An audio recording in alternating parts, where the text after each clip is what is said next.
Pt.2A-91.3 WYSO. I'm Juliet Frumholt, joined in the studio by the members of Dinosaurus. Welcome, guys. Hello. Hello. Very happy to have you all here. Thank you. Yeah, this is a great place. My pleasure, my pleasure. Tell me, how did this project get started? I only heard about it, relatively recently, sometime mid to late last year. How long have you guys all been playing together? Well, it's been about a year and a half, I guess. For the first year, we were a band. We were just kind of writing and practicing and doing that thing, getting everything squared away. We actually recorded our EP, and had that ready to go for our first show. But, it came together after, this band that Jesse and I were in called Place Position sort of dissolved. We wanted to keep playing together, so we decided to start something new and got Micah involved, and then I guess it was several months later, James joined the fold. So, was it, you said you had the EP ready for your show. Was that always the kind of end goal, like we want the EP to be ready when we first go out and play live, or did that just sort of sync up together really nicely? It was pretty natural. Yeah, it was pretty natural. I think a lot of it was that we didn't feel like we were done writing, and we had gotten kind of a set list together and realized, well, let's just keep writing, let's record something, and then once we finish that, let's start playing. So the EP wasn't the deciding factor in us starting to, play or anything. It was just, we just kind of happened to fold in that way and work out, so. Plus, James, for his job, had to go out of the country for a stretch of a month 2 times in the course of us starting this thing, so that kind of held us back a little bit from playing a show. So by the time we got down to it, we started demoing these songs. We're like, well, let's try to get this done, and then we finally booked our first show in September. Nice. Do you risk when you are starting off recording and primarily playing together, not in front of an audience? Do you run the risk? I've heard some bands say that when they decide to take the thing that they've recorded out and play it out, then it becomes kind of this backtracking of, we've done all these great things, these crazy layers and things like that on the recording. How do we then translate that into a live show? Did that present any difficulty for you guys? I think the recording gives you the opportunity to play around with that and do some sound engineering and layer parts, but I think we've all done kind of our part to not necessarily keep our parts simple or anything, but reproducible, in a live setting. So a lot of the stuff that's on the EP, you'll hear a lot of layers, but the real gist of what the material does come out live as well. The EP doesn't necessarily have an abundance of layers on it that can't be reproduced. Yeah, it's pretty straightforward. It's mainly, the 4 of us. It's not necessarily live, but it has that kind of a feel. So, yeah.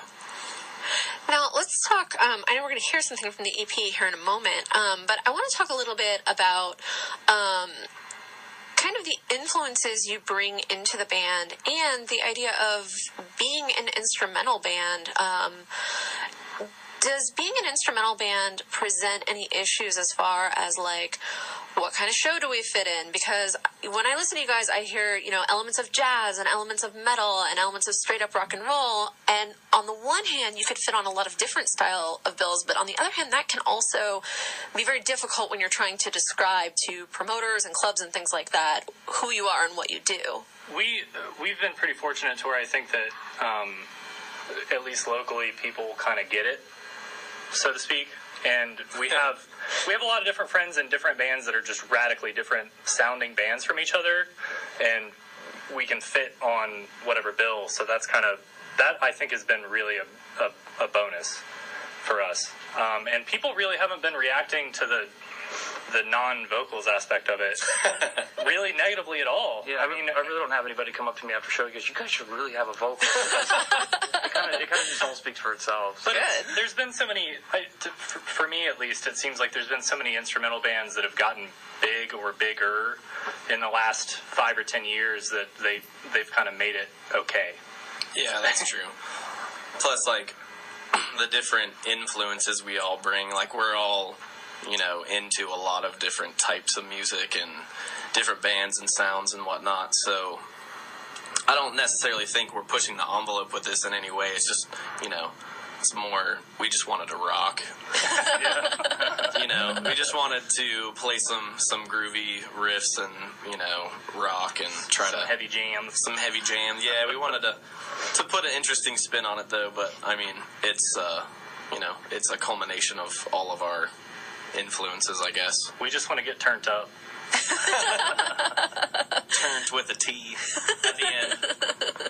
Well, tell me a little bit about those influences. I know you guys have all come from other projects, some of which I'm very familiar with, and some of which I'm not. But musically, what are you all kind of bringing to the table as far as either former or current other bands, or just as far as what's inspired you as a player? Micah and I are really into the Toadies.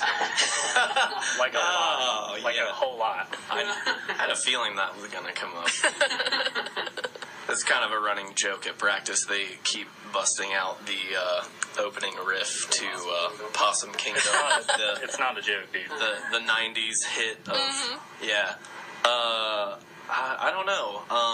I think we definitely have some cross sections of things that we listen to, but we definitely all listen to a really wide variety of stuff. I think we all gravitate toward more like what we play that's quote unquote rock music. Yeah. But I mean, I just really like guitar rock. I mean, basically that. In a nutshell, I like bands with guitars. Like it's hard for me to get into a band that doesn't have a guitar player. So a lot of from the heavier, like almost hardcore and metal stuff to some of the more pretty indie rock stuff and jazz and punk rock in between, all that stuff. There's so many different bands and influences. I guess it would probably take way too long to like run down a specific list of bands, but probably never heard of them anyway. Yeah, but I think we all pretty much can put on music in front of the group, and we'll all pretty much enjoy what's being played.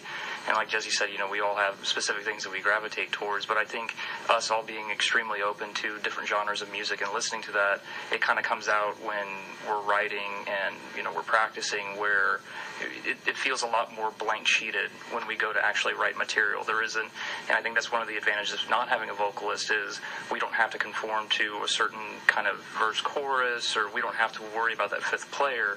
We just kind of come in and just do it. We just write. Yeah, and I think that comes through a lot on the EP too, because most of the material is actually sort of jam. Like, we came to practice and sort of started jamming, and then it snowballed, and we wrote the song that way. It went from there. So, Well, I was going to ask you about your writing process, because I can definitely hear the kind of, jammed influence. Like, I can certainly listen to the EP and picture you guys, just kind of rocking out at practice and working out these parts. But it's also so tight that it also feels like, it could be a situation where it's very orchestrated as far as the different parts. What is your writing process like? Well, yeah, a lot of it is, we'd come in and we'd start messing around, or someone would start playing a riff, and then we'd sort of just kind of take it from there, maybe try to get some other ideas flowing. But then, there's been a couple of things where I've come in with like a part or two, and we just sort of take those two parts and work with them and try to arrange them and do something different, like, make it interesting, and everybody puts in their thing. So, Micah, have anything to say there? But when we also, another step of what we're doing when we write is, we'll come to practice and we'll get a basic framework or something, and Chip will record it and email it all out to us. And we have a pretty limited time when we practice. It's usually once a week for a few hours. So we have that week period where we're all listen to whatever we're working on, and we'll exchange text messages about this is too long, this isn't short enough, and we need to bring this part up. So it's like a week of debating what we should do, and then we come back the next week and go, okay, let's do these parts, and then that might cascade out and doing that again another week or 2 more weeks until we finalize something. We were writing some of the stuff for the EP while James was out of the country, and didn't you take like a practice bass or something with you? Weren't we sending you recordings and you were kind of writing bass parts while you were in my head on the other side? Yeah, in my head. The car rides I had to and from work were about an hour apiece, so you pop in the headphones and I'll just repeatedly listen to these tracks again and again and again. And so I'm out of the country, and for a couple months kind of giving them my ideas of I think I'm going to do this part. And it's funny because we came back, and like the first practice we had when I come back, it was great. Like it was like we were practicing because I'd been listening so much. It locked in. Yeah. Yeah, I mean, I think that's very invaluable. Like that tool. Like I have this little portable stereo recorder, and we use that a lot. Like we'll record a rough, jam or a new song or whatever, and then I'll upload it, and like these guys can download it, and then we can take it from there and talk about it, and It's got to be a great way to let the songs kind of incubate in everybody's minds, over the course of a week or however long it is from practice to practice. Yeah, sometimes it's a little too much. Sometimes it's like we're just, well, what about this and what about that, and I don't know. Overanalyze it. Yeah, we overanalyze it a little bit sometimes, but I do like writing that way though. It's fun because everyone gets to add their own kind of things, and the kind of interesting thing about this band is I think everybody really appreciates the different aspects each individual member brings to the band. Well, so James looking to practice on like of a new bass line, and I don't know. It's a fun band. There's not really any ideas getting shot down. It's real open. It's very cool. Nice. We have no filter. Like, we have no quality control, is what I guess I should say. It's all enough. We're gonna put out all the crap. In a box set or something. Yes, lots of crappy B-sides. There you go. Well, why don't we take a listen